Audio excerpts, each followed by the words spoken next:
Welcome to the Strategy with Jason podcast. Tune in for everything you need to know to stay in the know regarding the automotive industry. Here's your host, Jason Harris. Hey, what's going on, Podcast Nation? It is Jason Harris here, and thank you for joining me on another episode of Strategy with Jason. Today, I have a very special guest. We're going to talk about a very special topic. Well, actually, we got many topics to talk about, but they're all special. I have the one, the only, the oh-so-famous Mr. Todd Smith with me. Todd, what's up? How you doing? Good. Thank you. I'm glad to be here. Excited to talk. I'm bummed I don't have a beer. As I said, I think most of your podcasts, I see you with the beer. I like two types of beer, so you know. I love Stella and Free. Well, you would have loved my beer. It was actually, I got to be honest with you. You know, the reason we stopped doing those podcasts is because I actually ran out of beer. And there's a funny story that goes with those because those were beer. So as an agency, we're automotive specific, but every once in a while, you know, you venture out and you work with a different vertical, right? Right. So all of those after hours videos was kind of I don't know, it was a good or bad relationship that we created with a small microbrewery, right? And what it came down to is that they just couldn't afford to pay for our services. So I did something that my operations manager hated me doing, and I said, "Okay, well, cool. You can pay me in beer." Yeah. That seems like a great deal. Sounds like an awesome idea, right? But I said, look, I want to participate in the process, and I need it bottled or canned for me specifically. They're like, okay, fine. They did small batch, microbrewery stuff anyway, so it was cool. So we actually created our own beer. We had the Lot Lawyer Lager. We had the Month End Ale, which was our most popular one. We had the Low Ball Blonde and the Hat Trick IPA. You were set up. And we were set up. So we had at one point about 4,000 cans of beer. Wow. And what ended up happening was I gave them away. Everywhere I went, I would have a case of beer with me. And I was all my clients' favorite vendor. I would I would roll in with a case of beer. And what's funny is I still see clients now because they thought of it as more of a novelty item. They had it sitting on their desk, right? But it was fun. It was a lot of fun. Anyways, I digress, but there's the beer story.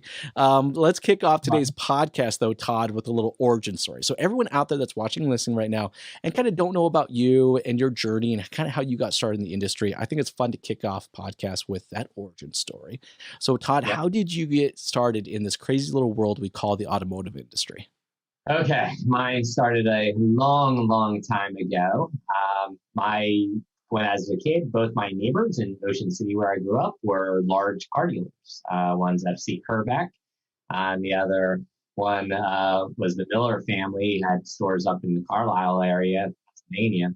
And I was around cars my whole life. And then I started cleaning cars. And then I said, wow, maybe I could fix cars. That seemed a little bit better of a job, more money. And then I realized that about 18, I was like, I want to sell cars. I think that would be far better. I saw it was a better lifestyle, air conditioning, and I think a nice white shirt, and I think always having clean hands. So gravitated towards that. I worked my way up. I became through sales management. I ran a couple automotive groups. I ultimately bought a Chevy store in New Jersey. I worked there, loved it.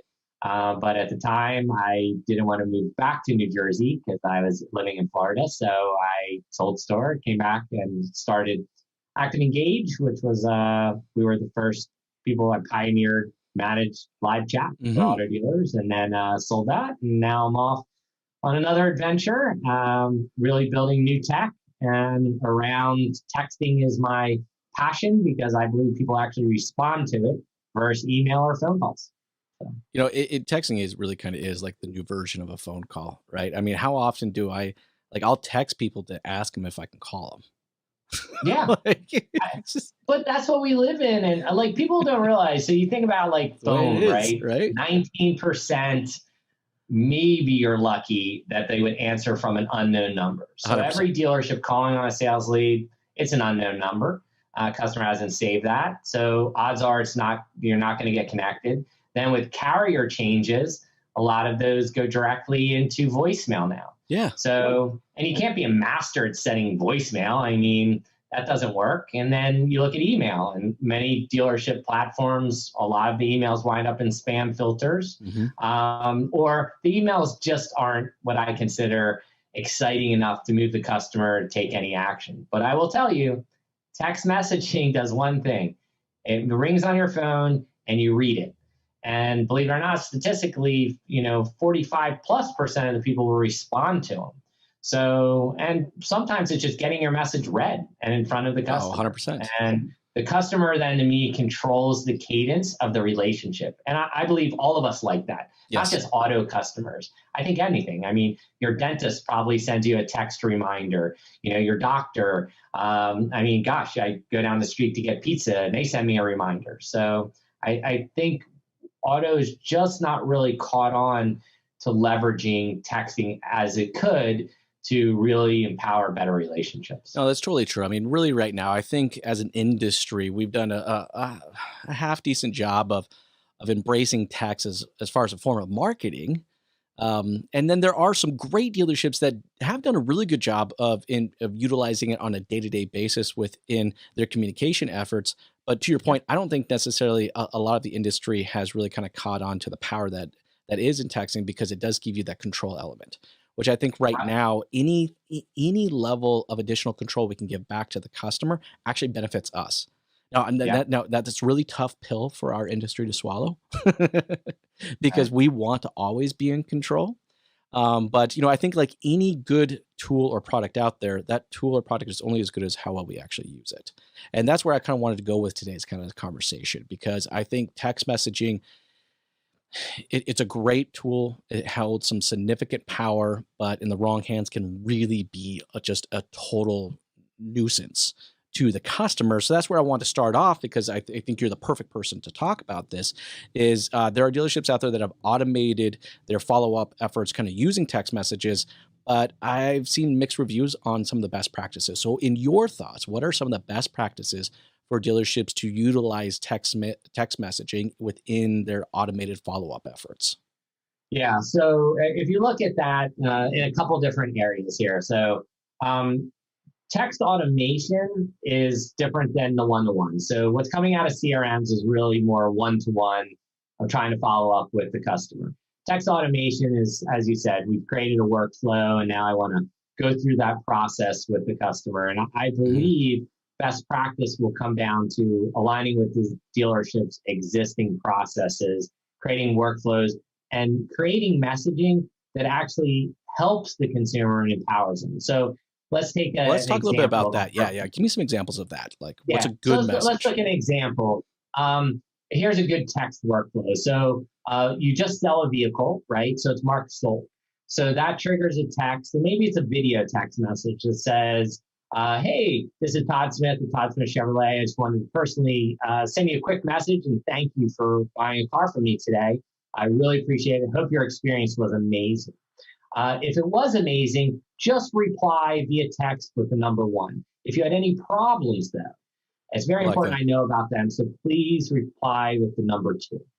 And then think about it. The text stream, if they reply with number 1, the next thing that they would get is, awesome, I'm glad you had a great experience. Here's a link to Google to review us, because we know they had a good experience, right? They pressed 1 in the automation. Now we've moved them down the funnel, and we're moving them into reviews. Exactly. So if they click the link in the review, we now can mark that. So we know that they reviewed, and maybe a day or 2 later, we send another message that say, hey, I just wanted to thank you for the review you did, and here's 25% off any accessory in our accessory catalog, or here's a free oil change coupon. You can give it to a friend or use it yourself, right? Build some brand loyalty there. Well, it has to have value, right? Yeah. And then if they said 2, let's say it was a bad experience, maybe you hit back with another video and it's more choppy, one of those quick cut, like, hey, this is Todd, I'm the GM. I just saw you hit 2. That's a problem for me. I'm getting with my managers now. Someone's going to reach out with you really quick. And think about it the consumer experience. They're like, wow, that's great. Or even just a text message that says, hey, we really understand that there's something wrong. We're looking into it. We're going to be right back to you. So, and then that obviously that kicks out of automation because now you want to personalize that response. So that's one example, right? Yeah, I like that. But You know, really at the another core one- though is you're talking about a process.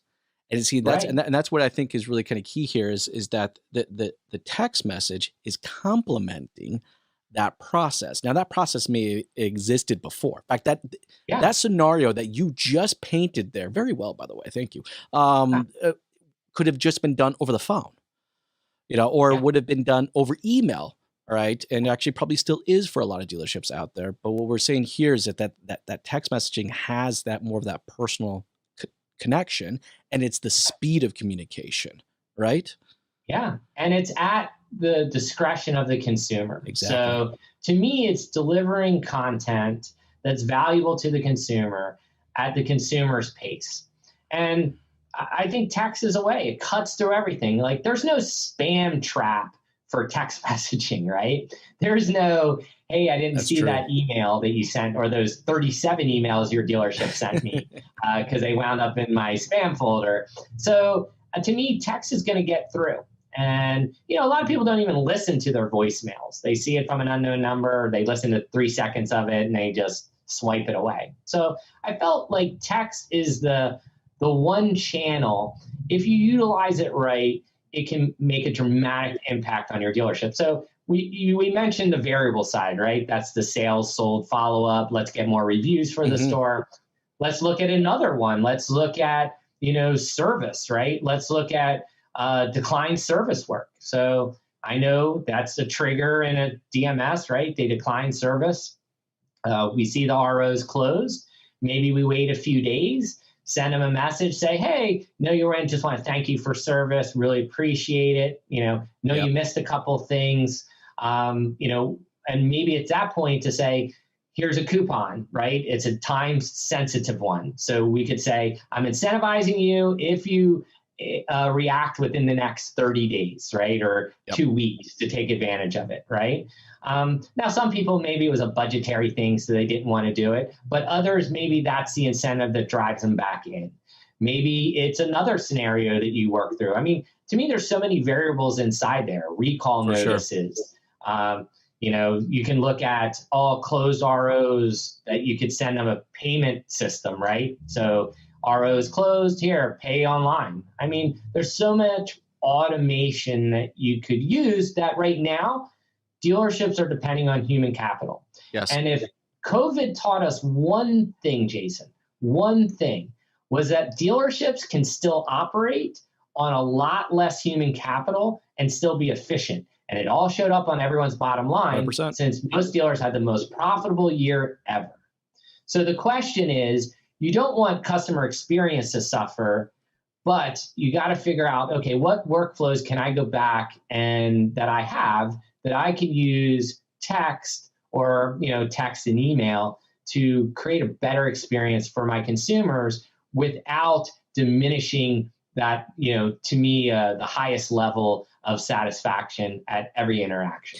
I love the fact that you said better experience, because I find right now, and I love you're using the word workflow, which I wish we used that word actually more often. I actually find we don't use that word that often. I usually find that we like to substitute that word for lead life cycle, which seems has this very, very rigid kind of feel to it. And it's like, and this is what I do at 13 days, and this is what I do at my 17 day, and this is what I'm going to do on hour 127. And like, it's just, but it is more of a workflow. See, the difference between a lead life cycle is that it's the life cycle. You follow it or you don't follow it. Workflow, on the other hand, can branch off and go from one branch to another, depending on how the consumer is actually working through it. It's more fluent. But the cool thing is you build the workflow around the customer, not around yourself. This way, we are non-linear creatures. We don't just go through these steps, right? Exactly. And do it all the time. And in fact, it's most evident in like digital retail, right? And we'll get to that, I'm sure. Yeah. Oh, yeah. But, if we just look at it, we go in our CRM and we set up a process, like, as you said, day 13, call Jason. Day 94, call Jason. Yep. Day 111, email Jason. day 1462, send this email. And the problem is all these tasks build up in the CRM, and the sales guy goes, I don't even know what I'm sending, Jason. And there's no value there. And that also is in conflict. The customers, they're so far out of getting those messages, you're just wasting time. And I feel like we're trying to put a square peg in a round hole. For sure. We're trying to market linearly, yet customers, all of us, humans in general, are nonlinear. So we need a system that's more behaviorally in touch with, in tune with what we're doing. And that means, hey, I'm going to ask you a question via text. Based on how you answer, we'll move you in a different bucket, or we'll move you over here. And now you're going to get on a different stream that's going to ask different things. And I think you need a system with that like flexibility in this day and age to resonate with customers, right? And not just be throwing marketing messaging 100%. down. You can't just keep hitting the pinata as hard as you can and just hoping that something's going to happen, right? Like it just like there's only so much candy that falls out of those things. Yeah, there's only so much. And what is that? The definition of insanity is just doing the exact same thing over and over and expecting some type of different results. And I think that's kind of the difference between a workflow and a lead life cycle, right? Yeah. And look, I think there's a lot of dealers out there that may be watching and listening and going, okay, this makes sense, but this sounds like a lot of work. And you know what? The bottom line, it is, and it should be, right? Like, I mean, I think to map out a real workflow for the customer, not for yourself, right? So let's walk through, because I know you do a lot of this, right? What are some of the best practices, all right, for a dealership to sit down to map out a workflow that's customer-centric, not necessarily dealer-centric? Because I think more customer-centric we get, the more successful we are. Right. So look, if we're going to map out different workflows, right, let's break it into two areas. Okay. Am I doing what I consider just sales, right? Like I'm trying to increase the number of units I'm selling, because they're different workflows, right? Sure. These are more fast paced. I'm trying to incentivize you. They're very latent in time sensitivity, right? And then you have what I consider renewal and expansion revenue. And that's where all the real money is in dealerships, right? Where I now have you, I need to turn you in from you bought once to now you service with me, buy again, continue to service with me, and then buy a third time. And about that time, I have some sense of loyalty with you. Because you buy once, there's no loyalty. That really doesn't mean anything. And I think dealers have the mistaken identity, and I did too, I think, in past of my career, thinking like, well, I sold him, he's loyal to me. They're not. So what we have to do is build workflows that build the relationship. Yes, so you can create a text program that's just asking questions like, hey, I could send you a text. Hey, Jason, like a year, 8 months from now. Hey, Jason, are you still enjoying the Lexus, IS? That's all I sent. Yeah, exactly. It's not like it's not like, hey, man, Jason, the new Lexus IS has got 2.99% lease rate. You want to come in? Like, well, yeah. Well, you don't even have to send that. Just say like, hey, are you still loving the car? Yes or no? And it's actually, just like, you mean actually be a person in our communication efforts? Is that what you're saying? Yeah. Like that to me. So that's those workflows that you can create that it looks super personal. It's personalization at scale, right? Tech is enabling us to deliver messaging that's personalized at scale. That's super powerful, right? And it's something we just haven't taken advantage of in auto as much as like big brands have, right? Whether it's like Whole Foods or Amazon or all these big brands, you get lots of text messages, right? You go to the grocery store, they'll send you a text. Here's your receipt. Hey, did you get everything you wanted? Click back here to do another online order. They're very good at like right message, right time, right delivery channel, right? And that's where something I just don't think we've done a good job so far in auto. And I agree with you. That's where I think texting could cut through. 100%. But I actually think there's a reason for that. And I think that as an industry, we've been kind of conditioned to look for magic diet pills. And is that we're looking for that Staples easy button. Like we just want the easy button, right? Like we're looking for ways to actually do less work, not necessarily more work. And that's where I feel like for a lot of, like, not all dealerships. All right, there's some amazing dealerships that have understood how tech should actually assist the process, not define the process.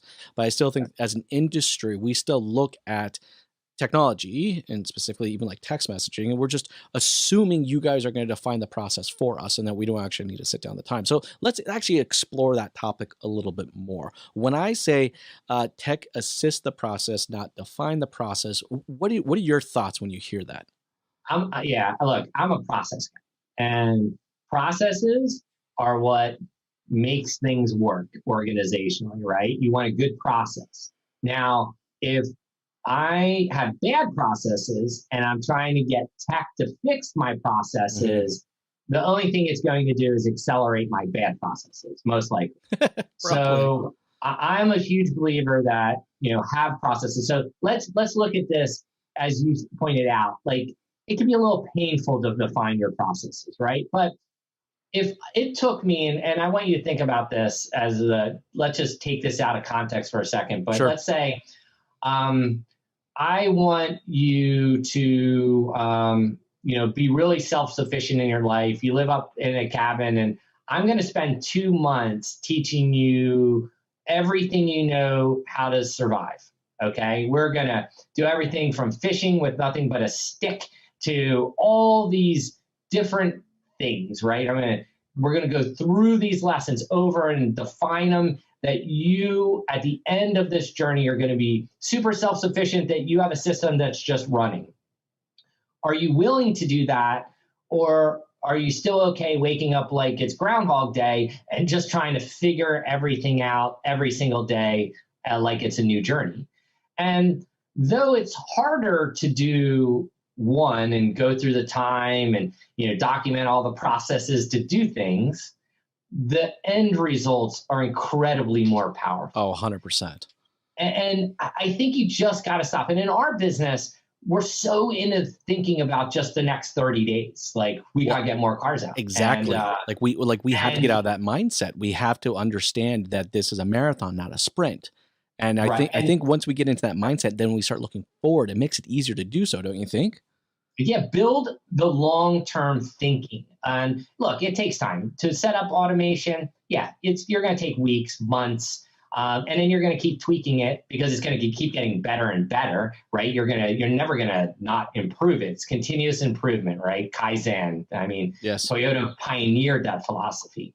But I think if you do that, the rewards are 10x. Oh, huge.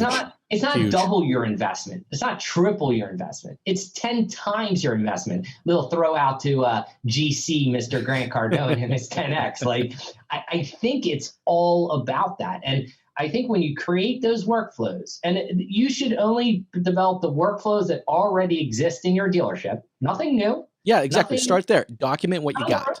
That just start there. Say, look, I have a workflow of how I follow up when I sell a car, right? Okay, cool. Let's figure out how to make that better and automate it a little bit. And what do we want to achieve on that workflow? Well, I need more Google reviews, or yes, we have a hard time getting people into the first service appointment after they buy a car from us. Cool. Let's think about communication in that little frame, and let's work to dial that down and make the 10x improvement down the road. And when you think about automation, if I don't need 3 lease, loyalty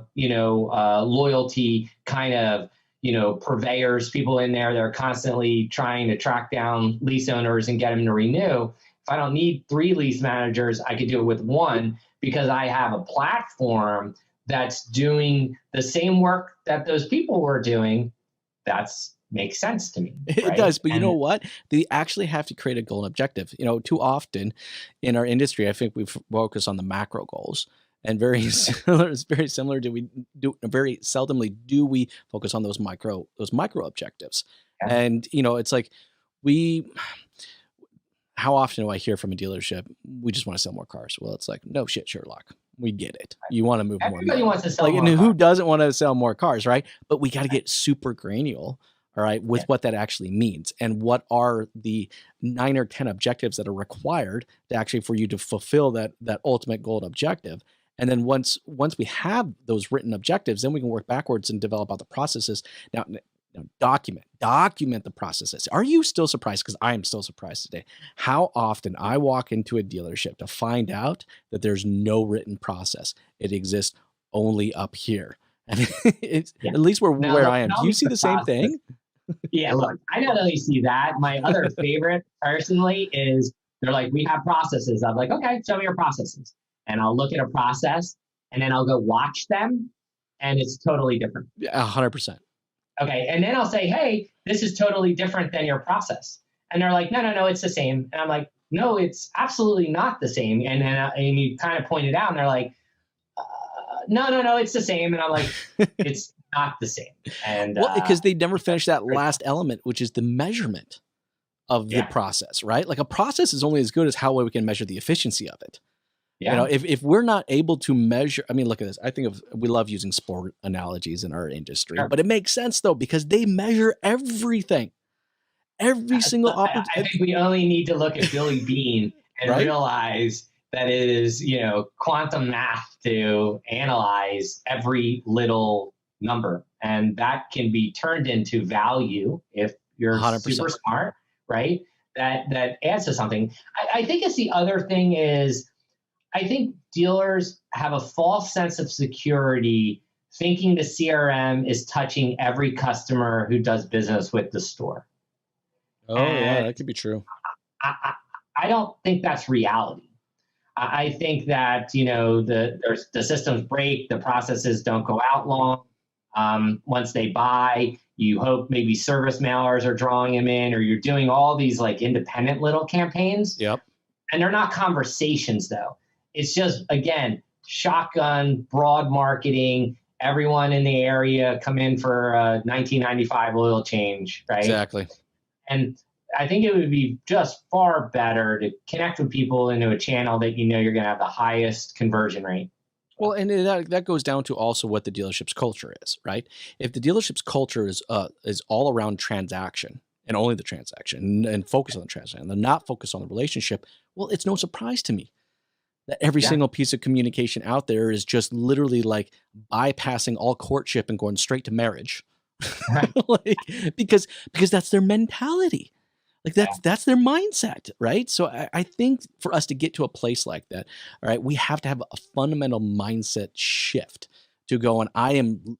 Every process I do will be done with the intent to create and foster a better relationship, knowing that the better that those relationships are, the higher probability I have to actually fulfill a transaction with the customer. It's all about building relationships, right? It is. And that's time, and it takes effort, and it takes consistency and commitment to the consumer experience at every turn.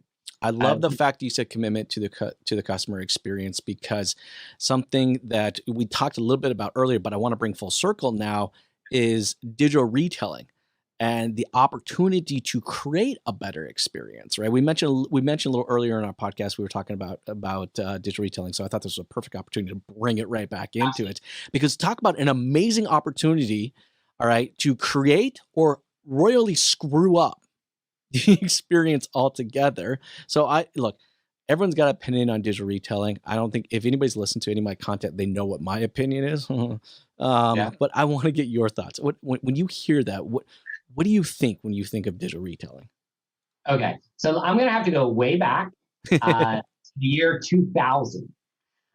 In 2000, I helped Mike McFall and Art Deloy and Randy Ray launch AutoNation Direct, which was a digital retailing platform where you went on the website, you researched your car, you got your trade value, you did your financing, and then at that time, they had partnered with Daimler Chrysler, if you remember that whole mashup Frankenstein relationship. Yep. And then the customer was sent a site draft via FedEx that they walked into the dealership.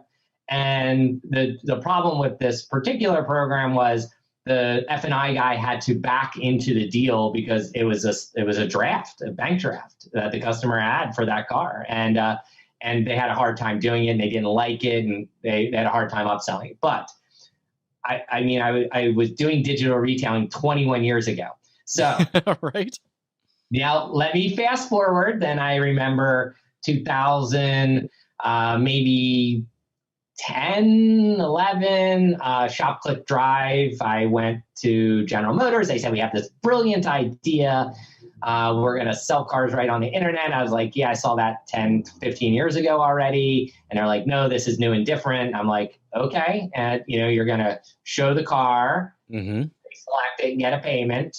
You do a trade-in, you do financing and then delivery. I was like, okay, totally different. Not, but we'll go with that. And then, obviously the digital retailing starts to take hold. And I think Brian Pash, someone wrote a book about it. I think there was like 34 vendors in the space. Yep. And then COVID hits, right? So now you have this like mass adoption into DR, not by choice, but by force. That's right. True. It's the only way for some of these dealerships that they're able to do business. And I think dealers all go into it with an open mind that, hey, I need this. But when you start peeling back the layers of this particular onion, right, I have a hard time knowing that 3 to 5% of consumers really will want to go through the whole process. So, okay, I put a process on and now I'm pushing everyone through it, yet only 5% of people truly want to go through it. Is that really good customer experience? Exactly. No. So, well, what about the 95% of the people that bust out of it? Okay, so let's talk about this for a second. So I do my payment, penny perfect, right? I do my trade value, I'm okay. Yep. I get the finance and I'm like, yeah, I don't want to do this part. So I just abandon. And next thing you know, that goes in as a lead and I get a phone call from the dealership or 10 phone calls or 14 emails that say the same thing, like, hey, saw you put a lead in online on the 2021 Tacoma. When do you want to come in and drive it?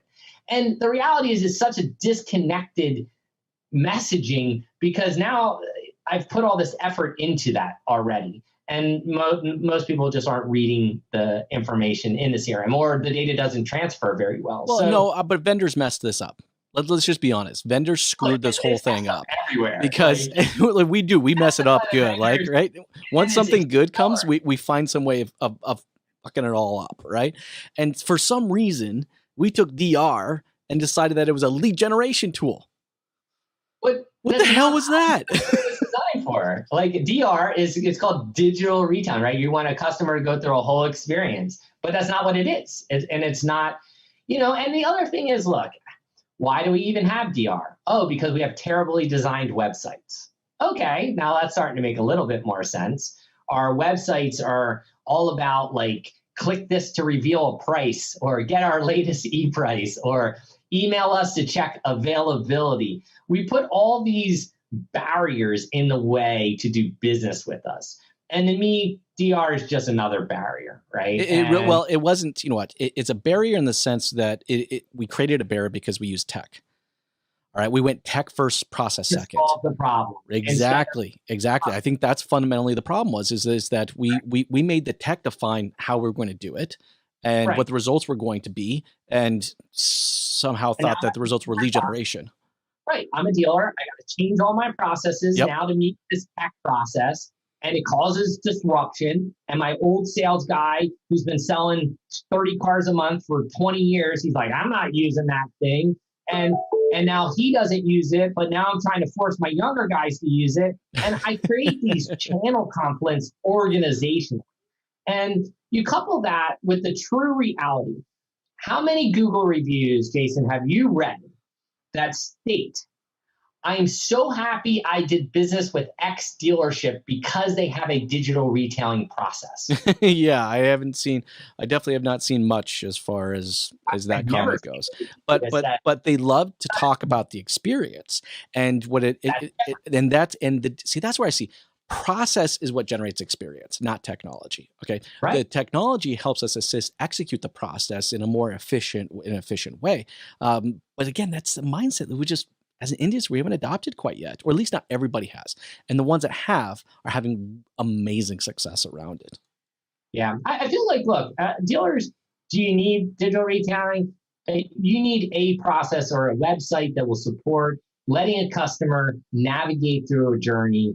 Now, I think the best programs right now still have some type of assistance along the way because customers have questions, right? And you need that interaction. The customer goes, oh, hand raise, I have a blockage here, right? And because to me, to self-navigate that, it's just not practical. And 95% of consumers also think it's not practical. And the other side is, are we building technology for the 5% as the most important? Or what are we really doing for the 95%, right? That are just looking for, I just want to make sure this vehicle's in my payment range.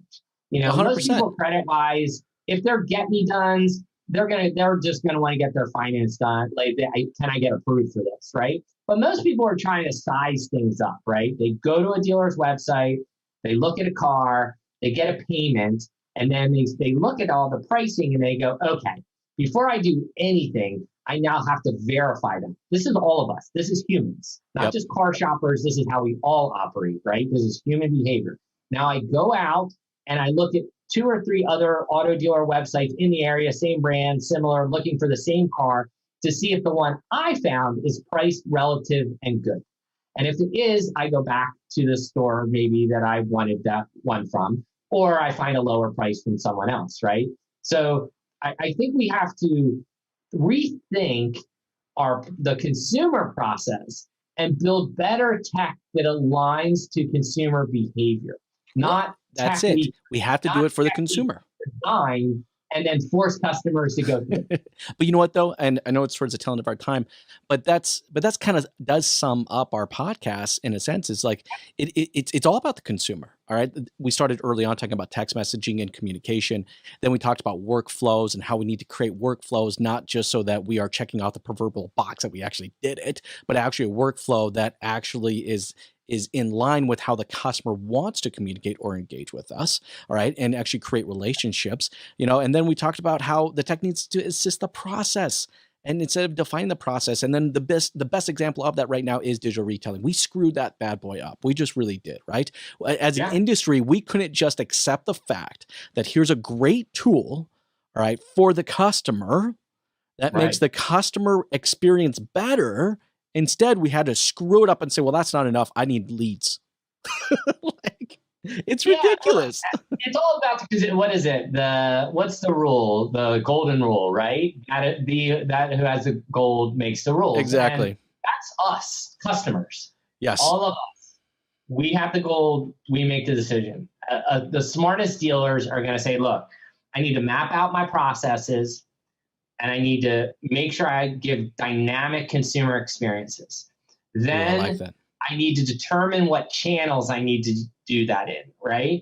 Then I'm going to get the highest penetration that I can have a conversation with the people who hold the gold. And I need to do it in a way that they feel comfortable. And that to me, and it could be multiple channels. Look, some people like email, maybe that 3 people will pick up the phone, vast majority of people are obviously going to take text as a channel, of course. But I think that's always think process first, technology second. And then make sure it's built around the customer experience, and it's a win-win, right? Todd, look, I know it's the tail end of our time, and we could easily jam about this for probably another hour, right? and I'm sure we'll probably extend this conversation into Clubhouse, aka Crack House. But before I let you go, though, for everybody out there that's watching and listening and is really getting into this conversation and would love to connect with you and maybe continue this conversation with you, all right, what is the best way to connect with you? Absolutely. Look, so you can reach me online, obviously, anywhere, Todd Smith. So whether that's the social on Facebook, Instagram, Clubhouse, you name it, it's always Todd Smith, LinkedIn. You can text me because I do like texting, 321-662-7800. or visit our website at 360converge.com. We are really focused around text automation and email and helping dealers just get more out of what they're already trying to do. So that's awesome. Hey, Todd, thank you so much for taking the time to jam with me today. This has been a lot of fun. You have yourself an amazing day. Thank you so much. Thanks for tuning in to the Strategy with Jason podcast with your host, Jason Harris. Don't want to miss new content? Be sure to check out the full podcast library at strategywithjason.com to stay in the know. Remember to like, comment, and subscribe. Happy podcasting.